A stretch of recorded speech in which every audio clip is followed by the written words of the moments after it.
Friends, இன்றைக்கி உருளைக்கிழங்கு மசியல் தான் பண்ண போகிறோம். பூரிக்கிழங்குன்னு சொல்லுவீங்களா?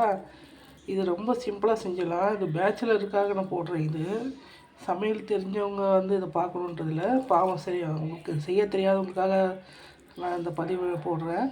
இதுக்கு தேவையான பொருள் பார்த்திங்கன்னா, ஒரு பெரிய தக்காளி பழம் ஒன்று எடுத்துக்கிட்டேன்.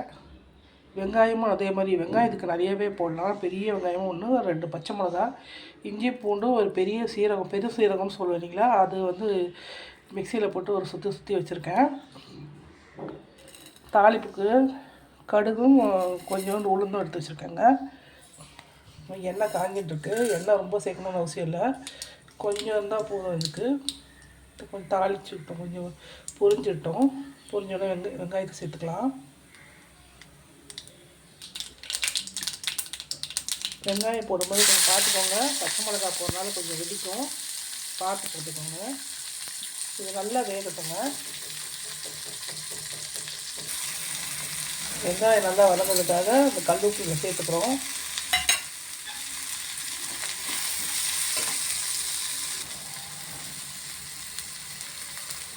இஞ்சி பூண்டு பெரும் சீரகம் அதை போட்டு இது வதக்கும்போது நல்லா வாசமாக இருக்கும்.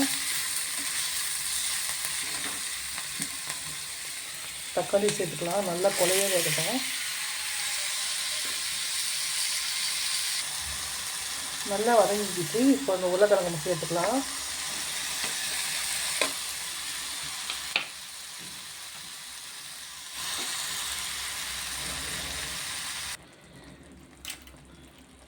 கொஞ்சம் மஞ்சள் பொடி, மிக்ஸி கழுவின தண்ணி அதில் சேர்த்துக்கலாம். நீங்கள் எவ்வளோ திக்காக வேணும்னு நினைக்கிறீங்களோ அந்தளவு திக்காக வச்சுக்கலாம்.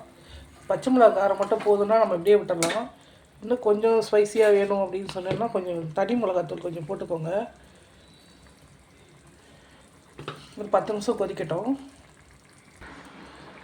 லைட்டாக அப்படி எண்ணெய் பிரிஞ்சு வரும்போதே போதும். நல்லா மிளகாத்தூள் வாசனை எல்லாம் போயிடுச்சு. இப்போ கொத்தமல்லி கருப்பில் நீங்கள் தாராளமாக போட்டுக்கலாம்.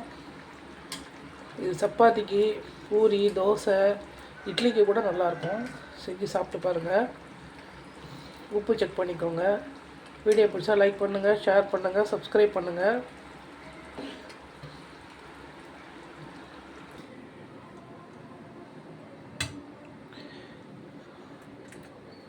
பூரிக்கு நம்ம இன்றைக்கி உருளைக்கிழங்கு மசியல் வச்சு சாப்பிட்றோம். நீங்களும் இதே மாதிரி செய்யுங்க. சூப்பர் வாசனையாக இருக்குது. இந்த இஞ்சி பூண்டு அந்த ஃப்ளேவர் நல்ல வாசமாக சூப்பராக இருக்குது. இதே மாதிரி நீங்கள் ஒரு வாட்டி செஞ்சு சாப்பிட்டு பாருங்கள்.